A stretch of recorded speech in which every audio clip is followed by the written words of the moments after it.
San Antonio Today, the only local news station with nonstop news. It's what we do. Good morning, Nonstop News starts right now. We are the only TV station in town commercial-free from now until the top of the hour. That's right. We have you covered this morning with traffic with Joy, and of course your look at weather with Jeannette. Good morning, Jeannette. Good morning. So it looks like after Friday we're done with the triple-digit heat for the year. Wow. Yes. Sweater weather. Bold statement. Yeah, sweater weather coming our way. What are we doing here? 10-day temperature trend this afternoon. Highs are going to be near normal. We're talking mid-90s. We'll get above normal for a couple days. Tomorrow forecasting a high of 98. Looks like Friday may very well be our last 100-degree day of the year. We're in the upper 90s Saturday, and then temperatures will be trending at or below normal for a string of days. Certainly for the first week of September. We'll see a front coming through our area later on Saturday. Behind it, low 90s, then mid 90s, and then 80s possibly by next weekend. Climate Prediction Center for September 3rd through the 9th showing below normal temperatures over a large part of the country, specifically from the Rockies on east, and this does include a good chunk of Texas. However, above normal still from the Texas coast to the deep south. This afternoon, we'll see a mix of sun and clouds. Highs will be in the low to mid 90s for 3 out of the 4 zones. Out west, upper 90s near 100. And there is a chance for rain, isolated to scattered showers and thunderstorms possible. That's between 1 and 7 p.m. Tomorrow does look drier, but rain chances do come back for the weekend. Yes, it's the holiday weekend. What does that mean for your Labor Day plans? I'll have your full forecast coming up in 10 minutes. Live from Road Cam, this is what we're dealing with. We've mostly been focusing along I-35 this morning, a series of issues, most of it boiling down to construction work. Let's get an update from photojournalist David Mendoza, who has experienced all of those closures for us on our behalf this morning. Hi, David. Good morning. Hello, good morning. Right now I'm on 35 North, coming up on Weidner Road, showing you the sights and sounds of Northeast San Antonio. Does that give anybody else the shivers? So we're in a slowdown right now. Not too sure what's going on. I haven't been able to identify a specific source of this slowdown. I've been hearing reports of possibly an accident, maybe a disabled vehicle, maybe construction. I'm not sure yet. I will confirm that with you momentarily next time we talk. Back to you for now. All right, David, thank you. We appreciate you going through that area so that we can figure out exactly what the source is. In the meantime, looking about a 10-minute delay behind that. That's the area that he's talking about. Downtown, don't forget about the construction closures on northbound I-35 at South Alamo Street. About a 10 to 15-minute delay behind that. And here's a live picture. That's the latest with your on-time traffic. Thank you, Joy. The Uvalde Independent School District released thousands of new records last night. They bring to light new details of the 2022 Robb Elementary School shooting, which left 19 children and 2 teachers dead. This second wave comes after we found out Uvalde school officials withheld key documents the first time around. For the past 24 hours, the News 4 team dug into the latest emails and internal communications. This morning, we're breaking down what we've uncovered so far. So the emails show messages of condolences, often accompanied by offers for bulletproof glass, doors, and locks, which quickly became a focal point after the shooting there. Law enforcement pointed to faulty door locks as the reason the shooter was able to enter the classrooms where the attack happened. Emails also show that Superintendent, at least then Superintendent, Hal Harrell also received school security-related offers before the shooting. Emails from a regional sales manager for Alarm Lock show that the superintendent met with other district officials nearly a month before the shooting to discuss school safety. Now, it's unclear if Uvalde ISD ever bought any of these products, but it does offer some insight into what district officials knew or should have known about the school and its vulnerability before that shooting happened. Emma Allen at the Light Desk. We are taking a live look at the White House this morning, where the Trump administration is asking the Supreme Court to step into an ongoing fight over billions of dollars in foreign aid spending. Even though an appeals court sided with President Trump earlier this month in the case, a lower court decision requiring the money to be spent remains in effect. Unless the Supreme Court intervenes, the administration said in its filing on Tuesday that decision will force the government to hand over $12 billion in foreign aid funds. The Trump administration is asking the High Court to weigh in by next week. That is the latest from the Live Desk. All right, Emma, thank you. 6:46 right now. New this morning, San Antonio police looking for a man that they think is responsible for the murder that happened on the city's west side. So someone shot and killed 30-year-old Ricardo Ortega in his vehicle. This goes back to November of 2022. Police say that he was arguing with the suspect in the parking lot of a Walgreens on Commerce Street. That is when the suspect shot Ortega and drove off. Crime Stoppers also needs help finding that person right there. They say that guy kicked in the door to a house and beat up the person inside. This was back on August 8th. That was a Friday night at a home on Gold Dust Drive on the west side. Bottom line here, Crime Stoppers is offering a reward of up to $5,000 for information that leads to an arrest in either case. Across America, a Wisconsin man will spend nearly 3 months in jail for faking his own death and then leaving the country.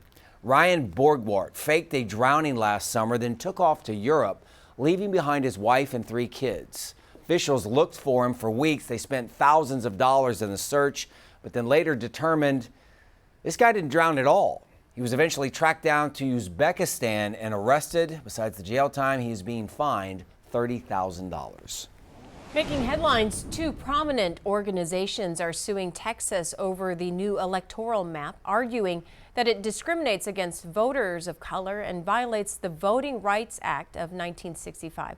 The lawsuit filed by the NAACP and the Lawyers Committee for Civil Rights Under Law claims Texas Republicans deliberately drew 5 new districts to favor their party while diluting the influence of black voters. The lawsuit also claims the plan is designed to lock in Republican control ahead of next year's midterms.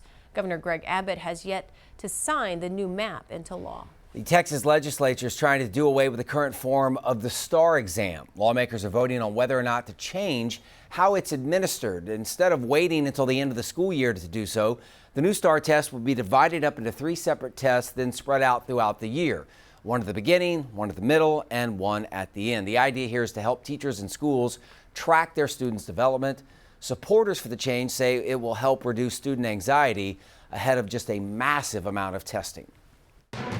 Emma Allen back at the live desk. Cases of flesh-eating bacteria are on the rise, and in Florida, 5 people have already died. According to the CDC, the potentially deadly bacteria thrive in coastal waters during warmer months, especially in brackish waters where fresh water meets the sea. You can get the Vibrio vulnificus infection when contaminated water enters the body through an open cut or skin wound. You can also get it by eating contaminated raw or undercooked seafood. Cases of the flesh-eating bacteria were once largely confined to the Gulf Coast, but the CDC says cases from 1988 to 2018 surged along the East Coast with an 800% increase. And according to the CDC, about 1 in 5 people with the infection end up dying. That is the latest from the live desk. All right, Emma, thanks. The city will resume budget talks today. There's a work session at City Hall at 2 o'clock. The focus will be on the debt management plan, the capital budget and capital delivery department, and the public works department. District 8, which Councilwoman Ivelisse Meza Gonzalez currently holds, she'll be hosting a budget town hall meeting tonight for the community's feedback on the proposed budget. It's happening at the Phil Hardeberger Urban Ecology Center on Military Highway. That meeting starts at 6:30 tonight. We will soon have a new state park to explore in Uvalde County. The state's Parks and Wildlife Division announced they've acquired just over 1,700 acres of land. It's costing a little more than $33 million. It will be called Bear Creek State Park. It's less than a mile from Garner State Park, one of the most visited in Texas. According to the state, the park will have access to several waterways and hiking areas for visitors. A potential opening date is still in the works. Well, we're about 10 minutes out from 7 a.m. right now. Your community, the Ronald McDonald House of San Antonio, is having a community donation drive here for the next few weeks. It's all in an effort to provide some basic necessities for families. News 4 San Antonio's Christina De Leon is live with more on the essentials they need and where you can drop them off. Good morning, Christina. Good morning, Marissa. Good morning, everyone. You know, Ronald McDonald House teaming up with Sorian credit unions across the city for a donation drive for their most needed items. For families who stay here at these homes, it can be especially tough. This home away from home offers a place for them, for their child, as they receive the care that they need. Now that the home is in need of essentials like toiletries, laundry detergent, or any household supplies. Now we spoke to the CEO about what kind of difference it makes for these families. It's huge. I can't tell you when a family comes in at the end of the day and we've already have a meal cooked for them. There's already laundry detergent there. They can wash their clothes. Some parents haven't changed clothes or washed clothes in 2 or 3 days because they've been bedside with their kids. Having these things here to take care of them, have a clean home to come back to is huge. Yeah, you can drop off the supplies at any one of these Saurian credit unions. Here's a list of the locations on your screen. You can also drop off any of these household supplies at any of the Ronald McDonald's House. We're here at the one at the Medical Center, and you can drop them off all the way through September 12th from 9 to 5 p.m. This donation drive, again, is going to last till September 12th. Reporting live in the Medical Center, I'm Christina De Leon. We'll send it back to you. All right, Christina, thank you. It is football season. Now's your chance to play our touchdown trivia game, sponsored by Raul B. Rodriguez Law, I should say. Grab your phone right there, scan the QR code. You got a chance to win a $100 prepaid debit card. Sign in, and you could win like Herminia Dandridge did yesterday. The daily prize winners are then eligible for a national $5,000 drawing. This morning, the question is, we're giving you the scoop. What are the names of the 2 conferences in the NFL? Good luck. Now your certified most accurate 4-zone weather with meteorologist Jeannette. Well, we are starting off this Wednesday with more moisture in the air, so it's muggy outside. And with this humidity, we're starting off with cloud cover. No rain coming from the clouds, but don't be surprised if during your morning drive you do see a few sprinkles or a very isolated shower. Nothing that's going to slow you down, though. At least not weather-wise. Earlier, there were some showers and storms from Uvalde to Rock Springs, but that has fizzled out.